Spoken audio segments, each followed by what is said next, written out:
Good morning. સંદેશ news જોઈ રહ્યા છો આપ તમારી સાથે સત્યની સાથે અને તમામ ન્યૂઝ અપડેટ સાથે હું ઝંખના દવે. સૌપ્રથમ વાત વરસાદને લઈને કરીએ તો વરસાદ અંગે હવામાન વિભાગ દ્વારા આગાહી કરવામાં આવી છે. રાજ્યમાં હાલ 3 વરસાદી સિસ્ટમ એક સાથે સક્રિય થઈ ગઈ છે. આજે મધ્યમથી ભારે વરસાદની હવામાન વિભાગ દ્વારા આગાહી કરવામાં આવી છે. ત્યારે બનાસકાંઠા, સાબરકાંઠામાં પણ ભારે વરસાદની આગાહી, મહેસાણા અને પાટણમાં પણ ભારે વરસાદ વરસવાની શક્યતાઓ જોવામાં આવી રહી છે. ત્યારે ભરૂચ, સુરત અને નવસારીમાં પણ ભારે વરસાદની આગાહી, વલસાડ અને દમણમાં પણ ભારે વરસાદ થઈ શકે છે. દાદરા નગર હવેલીમાં પણ ભારે વરસાદની આગાહી કરવામાં આવી છે. ત્યારે કચ્છ અને મોરબીમાં પણ ભારે વરસાદની આગાહી કરાઈ છે. આગામી 4 દિવસ છૂટો છવાયો વરસાદ રહેવાની સંભાવનાઓ પણ વ્યક્ત કરવામાં આવી છે.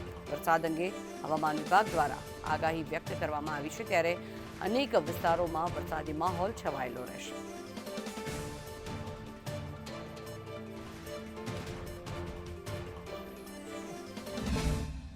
રાજ્યમાં આજે ઉત્તર ગુજરાત અને દક્ષિણ ગુજરાતની અંદર ભારે વરસાદની આગાહી આપવામાં આવી છે. એક સાથે 3 વરસાદી સિસ્ટમો છે કે જે ગુજરાત તરફ સક્રિય છે, જેના કારણે જે આજના દિવસે ભારેથી અતિભારે વરસાદ પણ કેટલાક જિલ્લાઓમાં પડી શકે છે.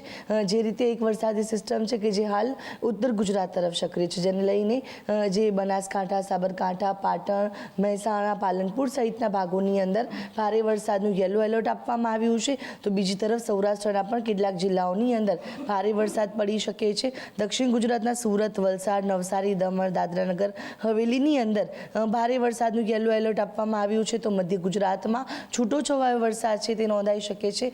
3 વરસાદી સિસ્ટમ છે કે જે એક સાયક્લોનિક સર્ક્યુલેશન છે, બીજી તરફ એક ઓફશોર ટ્રફ છે અને શિયર ઝોન છે. આ ત્રણેય સિસ્ટમના કારણે સમગ્ર ગુજરાતની અંદર વરસાદની આગાહી કરવામાં આવી છે. આ ત્રણેય સિસ્ટમોની અસર આજના દિવસે ખૂબ સારી રહેવાની છે. જોકે આવતીકાલથી આ વરસાદી સિસ્ટમોનું જોર છે તે ઘટી જશે અને વરસાદની ગતિ ધીમી પડશે અને ત્યારબાદ નવી વરસાદી સિસ્ટમ બને ત્યાં સુધી ભારે વરસાદ માટે રાહ જોવી પડશે. કેમેરા પર્સન મેહુલ પટેલ સાથે આયુષી યાજ્ઞિક, સંદેશ ન્યૂઝ, અમદાવાદ.